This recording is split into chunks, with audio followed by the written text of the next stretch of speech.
So thank you everybody for joining us for today's webinar, Job Searching During the Economic Uncertainty. It's brought to you today by Trinity's Center for Experiential Learning and Career Success, also known as Celsius. My name is Michelle McWilliams and I'm the Assistant Director of Career Development, and I'm honored to introduce Adam Cason, who is the current Director of Product Marketing at FutureX and a class of 2009 Trinity alum. And we're very grateful and thankful to Adam for always supporting us and being a huge proponent of our center with whatever task we've put to him, he has graciously accepted. And so we're excited to hear what information he has to share. And with that, I'll begin with our first question to Adam. So Adam, you're a class of 2009 graduate. So can you tell us a little bit about what the economic climate was like when you graduated from Trinity and how your job search kind of looked knowing that you were kind of in the midst of the first recession? Well, sure. And first, let me say thanks, Michelle, Katie, and everybody else for hosting this. I think this is going to be a pretty fun event. And so for everybody on board, don't hesitate to try to play Stump the Chump with me here with any questions you might have. You know, these things generally are pretty fun when they're kind of conversational. So by all means, don't hesitate to submit those questions and we'll kind of jump to them. But to get to your first question about that, Michelle, it's a fun one. So I graduated from Trinity in 2009. I got a business administration degree and a communication. Well, I was a double major in business and communication. And so, you know, with that, it was kind of interesting because things were looking pretty bleak in late 2008 when I was starting my job search, when I was getting ready to go into my senior year and looking around saying, all right, what do I want to do? And so I was leading up to that, and it was just interesting because I remember going to the career fairs and other events and seeing the employers there, and they were there, they existed, which was good, but a lot of them were pretty quiet. And you know, I remember a lot of companies that had booths at career fairs, but they said, hey, listen, we're not actually hiring right now, we're just maintaining a presence. That was kind of the key phrase they used, and it was, ooh. But you know, as we got into 2009, things were still looking a little bit rough around the edges as far as the economy went. You know, I still remember the day I graduated in 2009. One of the front page articles in the newspaper was about just how rough it was to graduate in 2009. I probably should have cut that out and saved that article. But you know, for me, what that really let me do is it forced me out of necessity to look at a lot of different paths and things that I otherwise wouldn't have considered. And so, you know, some of the things we can probably dive into today can talk about that process in a little bit more detail. But, you know, the end result, I guess, just to go full circle here, the company that I found that I started as an intern at when I was a senior, I'm actually still there right now. Like I literally 11 years later, I'm still there. And so it actually ended up working out really well for me. So no complaints from my end. Yeah, so how did you find that internship opportunity? I know that some students might find that it's hard to find an internship for that summer after they graduate. Was that something that FutureX normally does? Is it something that they had posted, or did you kind of secure that through your own means? Yeah, you know, it's actually a funny story about how I came across FutureX, and it's really almost one of those butterfly effect kind of scenarios that when I stop and I sit down and I think about it, honestly, it scares the heck out of me just because of how close a call it was. So I was at a career fair in spring of 2009. So I'm getting ready to graduate. I'm in full, got to find a job mode, but just like all other Trinity students, I had a lot of things going on. I was busy. And so I went down there and to the career fair, which at the time, it was in maybe in the dining hall. So this will give you some perspective on how far back it was then. They cut the dining hall in half and said, all right, half is for eating lunch, half's for the career fair. And so I went there, walked around, did the thing. And then as I was leaving, the director of career services at the time caught me and he said, hey, Adam, did you go talk to FutureX? I'm like, no, I didn't see him. He goes, well, I really think you ought to talk to him. I think you have an alignment there. I said, yeah, sure thing. I'll do that. I got a meeting I got to run to. I'll stop back by later. And he grabs me by the arm and he goes, don't make me look like a jerk here. Go talk to him. And I said, all right, fine. And then, boy, yeah, it turned out all right. We talked to him, found out a little bit more about what they do. So FutureX, a little bit of background, we do enterprise data security. So you go to the bank, you go to the gas station, grocery store, you work for a major corporate entity, really a lot of different things. We handle the data security on the back end from a data encryption standpoint. So a lot of stuff that makes society tick nowadays. But just stopping and thinking about my own experience with that, how close I was to just walking out and yeah, maybe I would have come back. Maybe I wouldn't have. It's a scary little deal there, but I'm glad I listened as far as that goes. Yeah, that's so funny. I always tease students like, yes, come get to know us and know your career advisor. And that speaks exactly to that, right? That the career director just came up to you and said, hey, go talk to the person at Future. Because I think, you know, you knew them on that level. And so there's a little bit more pressure there when your career advisor knows you and says, I want you to go talk to this company, right? And we are looking out for you. So it's awesome that happened. So when you think back about kind of before graduation and how your job search kind of looked, what do you feel were the most successful strategies that you employed? And maybe on that same note, what tools do you think were the best tools? And even now for students who are graduating and kind of on that job search, what are the best tools in your mind for that job search? So, you know, you've got your standard things. You've got the resume, you've got the cover letter, you've got things like that. Those are important, but really the way I kind of tied everything together, and I guess some of the advice I'd give on that is look at your mindset as your biggest tool to students out there, or really to anybody who's looking around at options right now. You know, a lot of people, well, I guess for me, I went and got a degree in business and communication. So I had a really wide ranging, fairly broad major that I focused on. And so when I was looking at prospects, looking at what direction I wanted to head, I sat down and I made a list. I said, all right, what could I do? What would I be happy with? At least as a first job, something to help me figure out where I want to go. And so it was the most bizarre, wide-ranging list. You know, I had radio, TV, film, I had business process consulting, I had IT, I had you know, my backup plan, if I didn't get a job anywhere, I was going to go through hike the Appalachian Trail for 4 months with a buddy of mine who did that. Just something to keep me busy and to do something while the economy got back up and running again. But getting back to it, the biggest thing is that mindset. You know, if you're getting ready to graduate soon, or you, well, in a couple of months have graduated already, you're probably, not for everybody, but most likely you're at the point in your life where your options are the absolute widest they will ever be. And so that's such a huge advantage out there, and it's going to let you explore such a big range of different areas without necessarily feeling like you're boxing yourself into one area. And so with that, I guess I'd say there's nothing wrong necessarily with looking at a field that might not be what you want to do long term forever. You know, it might be something that helps you pay the bills for right now. It might help you tread water while the economy gets back up and running, or maybe while you prep for something like grad school or something like that, or just helps you widen your horizons, not only for the job itself and what you're doing or the industry you're in, but think also geography. You know, I knew for me, just for some other obligations I had, I wanted to stay in the San Antonio area. But if, you know, for those who are not necessarily tied down to one particular place, look broadly. You know, I've got friends of mine who actually ended up going overseas to jobs, that just cool, different experiences. And if you're at a good point in your life where you can do it, hey, take advantage of that.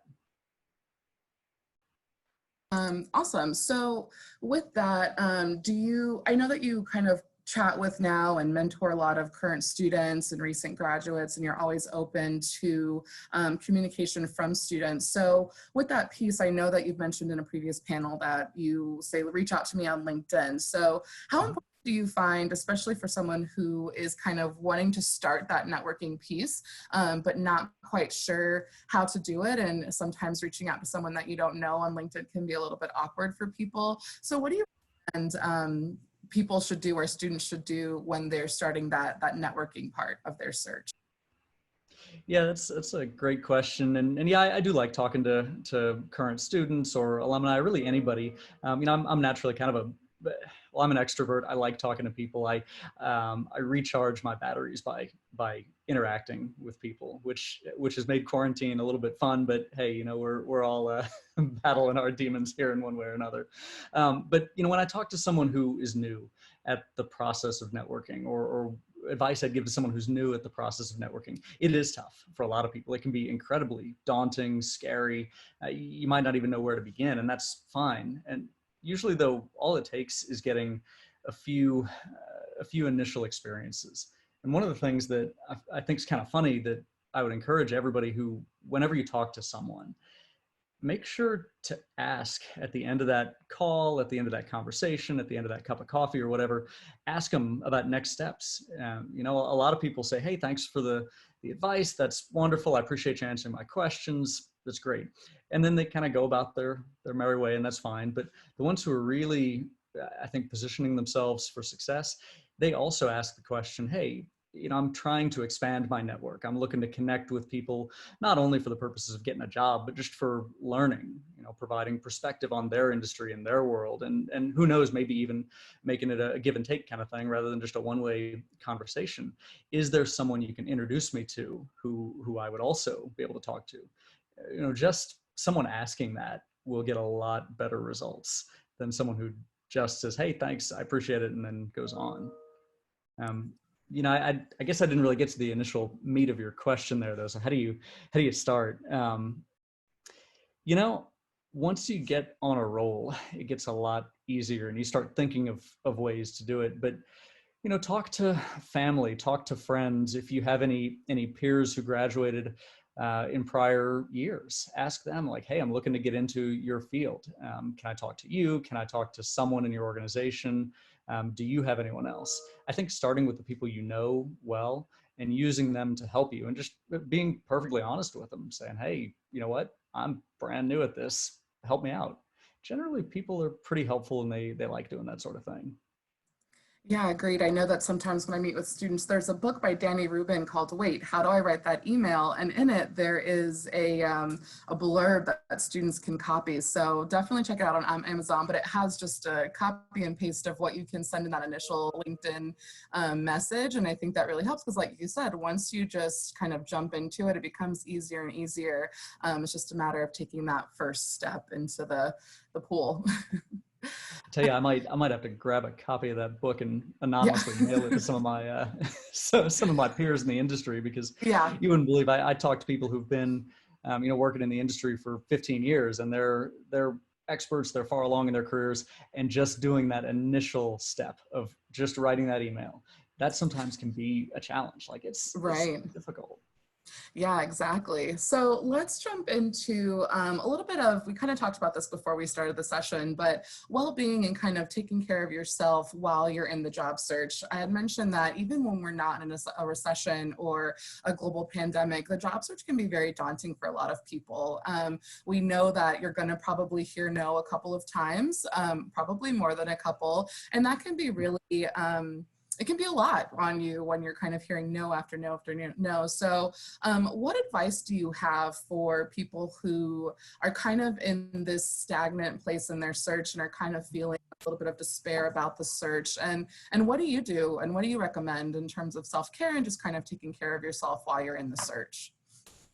Yeah, and so I'll say for those of you who are out there and you're sending out applications and you hear no after no after no, and it kind of wears on you a little bit after a while, know that that's pretty normal.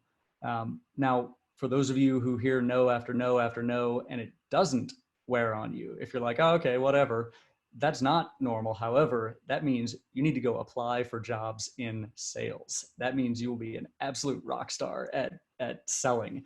If you can hear no all day, every day, and not get really too phased by it, as long as you have some good wins every now and then. But you know, as far as self-care goes, I mean, that's important. And I guess, you know, you look at quarantine self-care and it's a little different than normal. I guess you go relax, disconnect, go watch Netflix in your room, or maybe you want to mix it up and watch Netflix in the living room instead, or, you know, something. But really just knowing what recharges your batteries, what inspires you, whether it's exercise, whether it's TV, whether it's building stuff. You know, there's no wrong answer to that. I see all these, you know, memes on Facebook and just stuff all over the place talking about how people are doing these big projects and they're coming out of you know, recession, quarantine, etc., super fit, or they've launched a whole side gig, or they've done some massive project.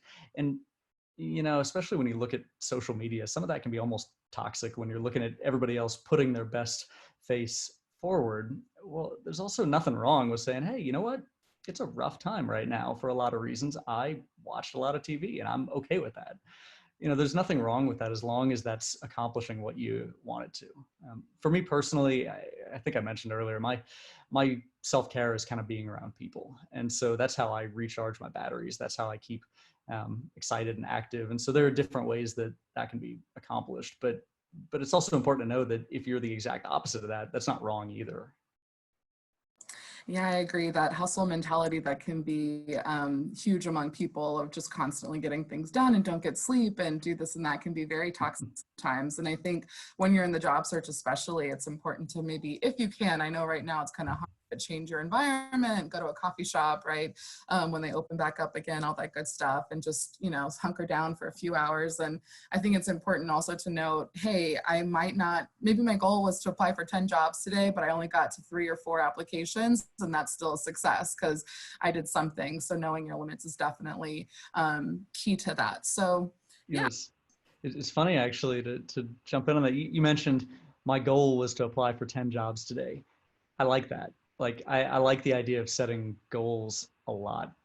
I think that's something that, boy, if so many people look at it and say, all right, I'm gonna apply until I get a job, and then it's just such a monumental task. Breaking it down like that, that's a winning strategy, I think.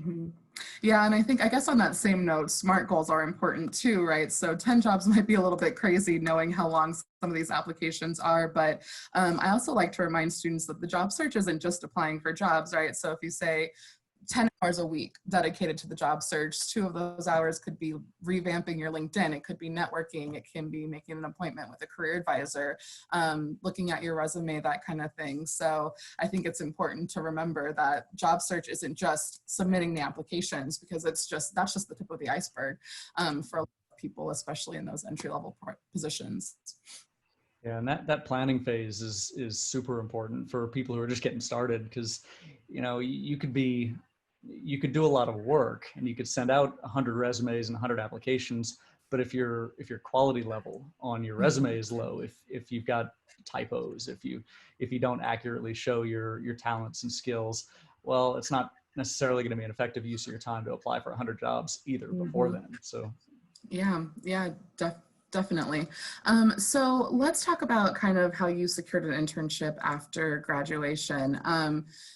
As a student who might be looking, do you think that employers would look negative upon that? Like, oh, I just had a summer internship for about 10 weeks versus a full-time offer right after graduation?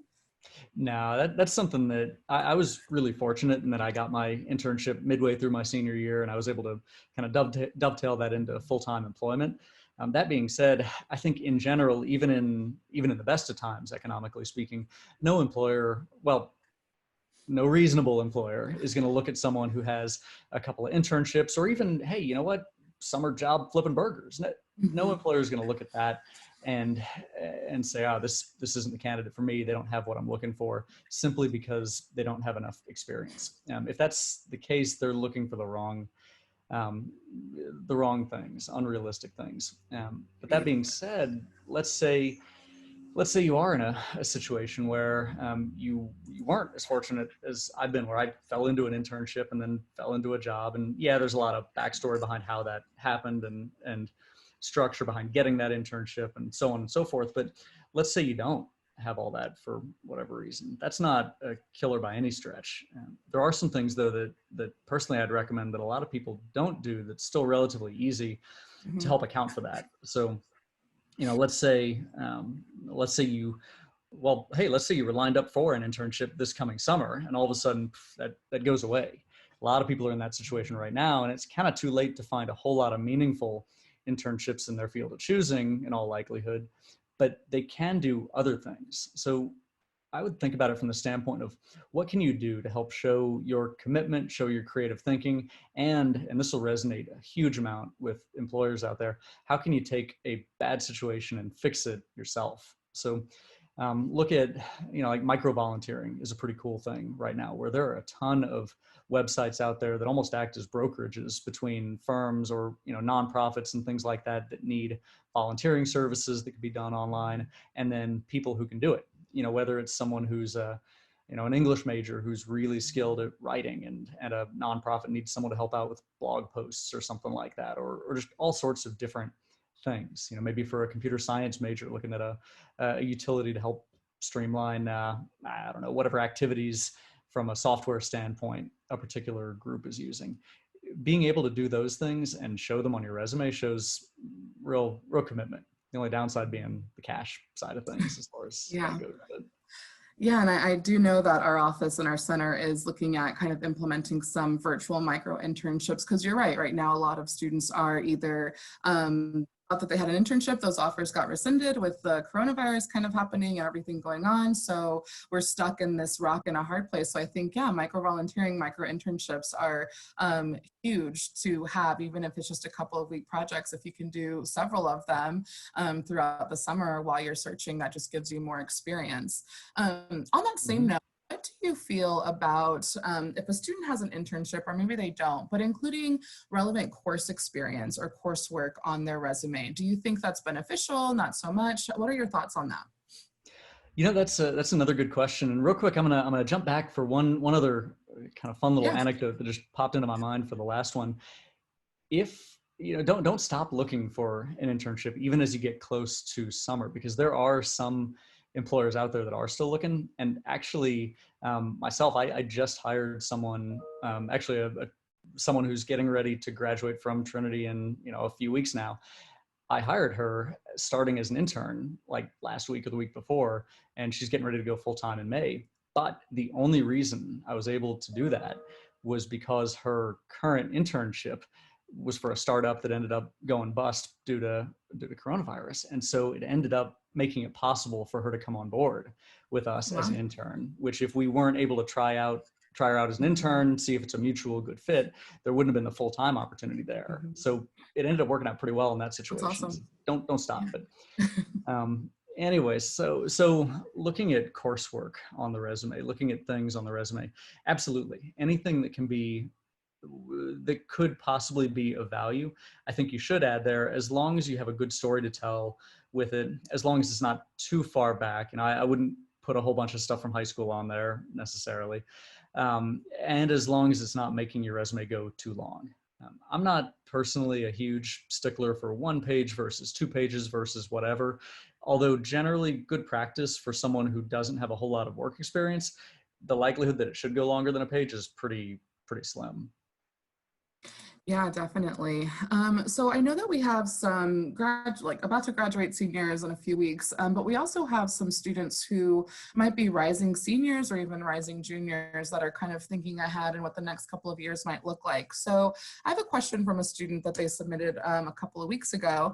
And she said, my plan was to start my full-time job search this summer, which seems probably what a lot of our rising seniors are thinking. And I feel like job listings are going to be fairly short or limited. What job search advice do you have for rising seniors who are thinking ahead?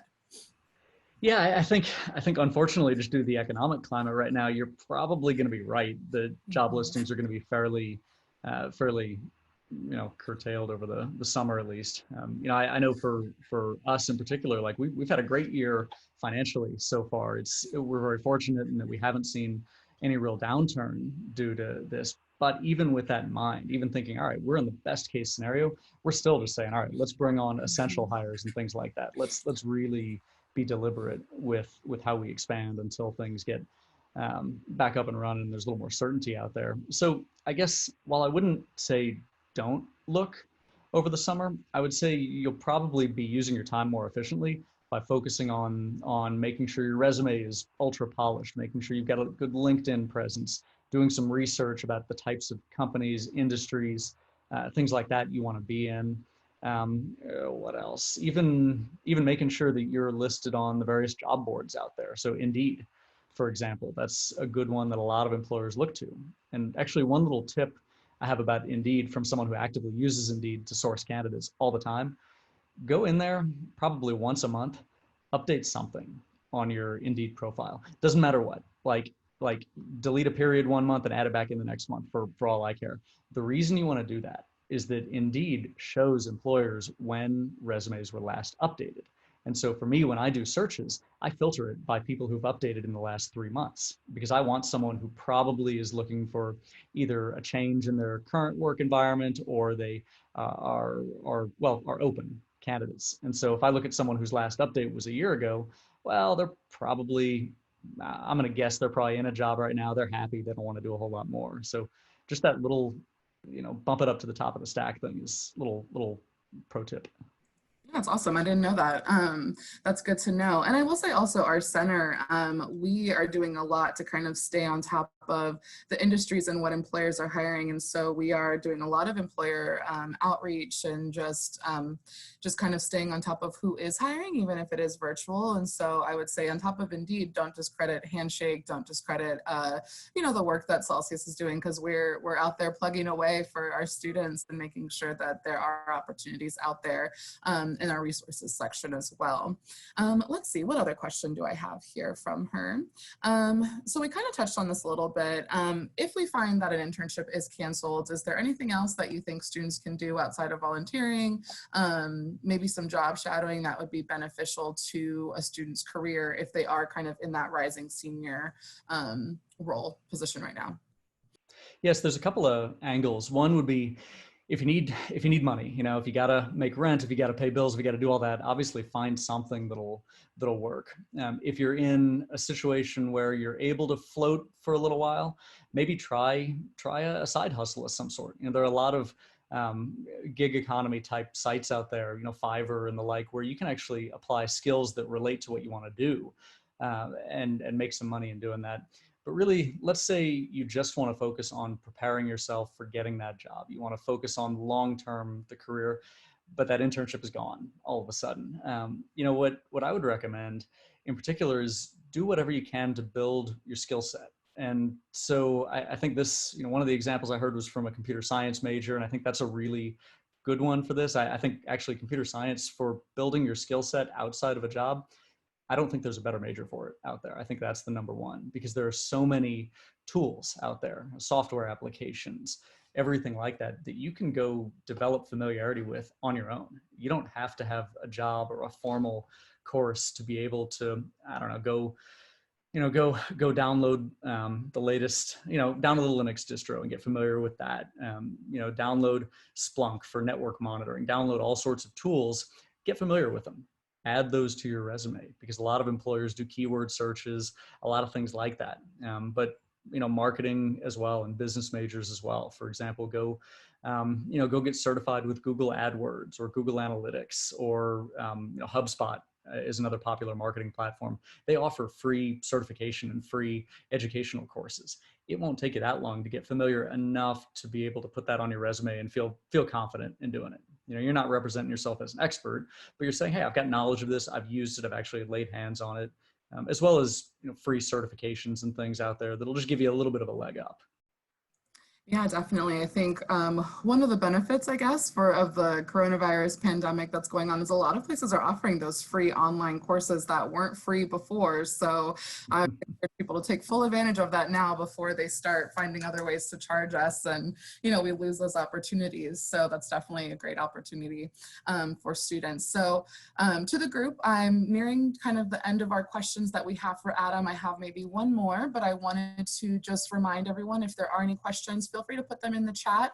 Adam is also, you can find him on LinkedIn, Adam Cason. You can always reach out to him otherwise. But on that same note, what about if students are looking to connect with alumni? I think that Trinity has one of the strongest alumni networks that I've seen in my career as a higher education professional. But how do you recommend students going about finding alumni to connect with, whether they're in their industry or not? Yeah, that's one of the coolest things I found about Trinity as well, is that our alumni network is really powerful. You've got a large network in terms of just the pure head count of it. But aside from that, they generally are helpful. They want to see other Trinity alumni succeed. And they also, there are a lot of them in fairly important positions out there across a huge array of different industries. So how you actually get to that, there are a ton of different tools that Alumni Relations has for that, directories, things like that. There's a lot that goes on the Facebook groups for those. It's, you know, a lot of them are of older generations like mine, where Facebook is still a thing actively. So that's usually where you can find everybody. But, you know, locally, look locally as well. Once you get out of the house in a little while and start getting out there in the world, look at your local alumni groups. There are a ton of them really around the world that meet up regularly, that aside from career advice and things related to that are just fun. You know, meet like-minded people, hang out, and it helps you build that social network back up again after college is done, where you kind of have it built for you in a lot of ways. Figuring that out is probably a whole nother hour worth of topic for another day. Yeah, exactly. Another session. So I do have a question right here in the chat from Catalina. She says, do you have any advice for those of us who are starting grad school during these uncertain times? Well, at least if you're going to a grad school where they give you a stipend and pay for, you know, living expenses, boy, you consider yourself one of the lucky ones out there. So you sit back, you study hard, and you get ready to hit the ground running once you graduate. But, you know, seriously though, looking at that, and also looking at people who are thinking about grad school as an option out there, I would say that you're in a pretty good position, in that with a lot of other things going on right now, enrollment is not increasing at those. And so for your ability to A, get accepted, and then B, get signed on to some pretty important and pretty noticeable projects while you're there, that's a good opportunity. And so take that and understand that where you have some advantages there, those are very real ones, and you can do a lot with them. Thank you. Let's see. We have another question from Grant. He says, what tools, platforms, or other methods would you recommend for finding jobs or internships? I know you mentioned Indeed, we mentioned Handshake. Are there any others that you feel are useful? Yeah, you know, I would start with the things where you can easily build a presence. So, you know, Handshake, everything with the career services department, things like that. Especially when you look at Indeed, when you look at other job boards like that, those are good, and I do make a lot of hires from there. But they're also, it's a pretty big pool, and you're also looking at people who are fairly experienced. And so what I've found is that if I'm looking for someone in an entry level role, I'm going to look at some of the local, you know, Handshake and other types of resources first for those, and then broaden the search out beyond that. So what you've got Handshake, you've got Indeed, you've got a lot of them are industry specific. So for example, I'll just use computer science because it's one that I know fairly well as far as the work I do now. Look at Dice, look at Stack Overflow, look at Simply Hired is another one. Let's see, there are a few others out there, but in particular, Dice and Stack Overflow for computer science majors are pretty solid ones just to upload your resume and maintain a presence on there. Yeah, and I will say there's a lot of regional and national professional organizations. So I know like the National Association of Social Workers, sometimes they have job boards that I think we sometimes don't think about. So I think those are other things to kind of look at as well. So let's see here. Nicholas asks, do you have any book or podcast suggestions that you want to recommend? Yeah, that's a really good one, and I'm gonna pull up my list here just so I can grab a couple. You know, a lot of it depends on what you're looking for. There are a ton of industry specific ones, and so, you know, I don't want to be all data security this, computer science that, but if that is an industry you're looking at, two in particular that I really like. One is Schneier on security. That's Schneier. Guy named Bruce Schneier, and he literally wrote the book on cryptography. Like the Crypto 101 is his textbook. He runs a blog. He's now like a distinguished fellow something or other at IBM. He writes a blog where he talks about security issues and just news of the day that's really, really interesting. Another in that same field is Brian Krebs. That's Krebs. And he's a journalist. And whenever you hear about big data breaches or things like that, there's like probably a 75% chance that he's the one who broke that story. You know, he's absolutely got some wild stories from bad guys out there who do not like him because he is such a force for security. You know, he's had SWAT team come to his house, you know, things like that. His journalism and his blog is really, really interesting. You know, from that standpoint, I would take a look at the individual industries you're looking at and try to find those types of things, because every industry has something or the other, and they're really, really interesting. Yeah, and I think that's another recommendation for students to kind of fill their time this summer if they feel like they might not have an internship or just feel like they're behind, is looking at those books and podcasts for their industry to see what thought leaders are saying, so that when they do go on those interviews, they can wow people with, hey, I just read this book by, so-and-so, and this is what I'm finding that's going on in the industry and the future of the industry. So yeah, there's definitely a lot out there. On that same note, I mean, I would follow those thought leaders on LinkedIn too, because they oftentimes post that they're reading or they're listening to from there. And then I think there's another question here. Elise says, what mistakes do you see applicants make, or what do you think is a waste of time on the job application process? So this is one where, probably if you talk to 10 different recruiters or hiring managers, you'll get 10 different answers on it. I'm not going to get into the little things like, should I include an objective or a purpose statement or not, because those are so opinion driven. But for me, what absolutely does it is when I see unforced errors. So things like spelling mistakes on a resume, typos, big typos, things like that. Those for me are kind of a red flag that someone's not detail oriented. And that's a personal pet peeve of mine. I would say that is a good practice that I would say, hey, for this one document in particular, if you're writing an email to me as a hiring manager and you have a typo, hey, whatever, that's not going to, torpedo your candidacy or anything. But if there is something egregious on a resume, that tends to be indicative of bigger problems there. Yeah, definitely. I think that's why I always say, come to career services or, email us. Because it's, you might edit your resume day in and day out. And sometimes you just need it's like with papers that you're writing for school, you just need a second look at it or another set of eyes to take a look at it to find some errors that you might have glossed over. So I agree. I think that attention to detail is huge. And people don't realize that recruiters do look at that a lot of times.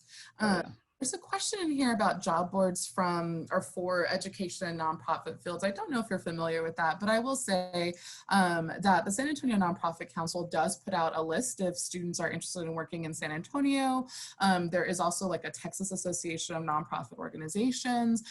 So Hannah, I know that you asked that question. I'd be happy to follow up with you via email, but I don't know, Adam, if you're familiar with the nonprofit space or. Yeah, I am actually a little bit. So I serve on the board of the San Antonio Chamber Choir, actually. And awesome. So, with that and with other things I've been involved in, one of the things I've noticed is that the nonprofit world in particular is so tight knit, and everybody knows everybody else. And all of these organizations out there, whether they're in San Antonio or anywhere else, they're all strapped for cash. That's just a fact of life. Budgets are always very thin. And so job boards for those in particular, I don't know. However, if you want to look for a place to volunteer and get your foot in the door, you probably could not find a nonprofit out there that would turn down the offer for free help. Go in there, say, hey, listen, I've got some extra time. I want to do something for my community. My personal beliefs align with this. Maybe, I don't know, maybe I love animals. I want to help with the animal shelter, whatever. Go do that. Devote some time to it, provide some value to the organization, and just through the process of doing that, you're going to meet so many different people who can connect you with other people very, very easily in that field. Yeah, and I'll also say with nonprofit, it's so nice because you can go into a specific role. So maybe you want to do marketing or something different, but you end up, going into grants and fundraising. But it's so great because you wear so many different hats, especially with some of these smaller local nonprofits, that you'll get a lot of experience in that realm, even if you're not necessarily in the role that you want to go into in the term future. So yes, nonprofit is amazing. More questions coming in, but I wanted to end it on a note. Adam, do you have any words of encouragement or just a message that you want to give to the class of 2020 and our graduating seniors as we kind of head into graduation in the next few weeks? Yeah, absolutely. So looking at it from a lighthearted standpoint, don't forget, and this is going to apply for like the next 3 years. Don't forget that even though things are kind of bleak in a lot of areas right now, you honestly do have the ultimate excuse as far as anything that goes on over the next few years. And employers are going to be very, very understanding of weird, non-traditional situations for the next few years. So don't forget that, But above all that, if you look back through history, not only near term, the 2008, 2009 recession and things around that, but back further, a lot of the most innovative companies out there, the most influential people, the greatest opportunities really were born during those times of global turmoil and transition. So I would just advocate keeping that in mind and not forgetting to look at the bigger picture and say, okay, what can I look at in terms of trends? What have people not thought about before that now I can see becoming a reality? And then how can you position yourself to get in front of that and really ride that wave? Being smart about that is one thing, but being smart about it with the right timing can be career defining. Yes, agreed. Thank you. Well, thank you everybody for joining us.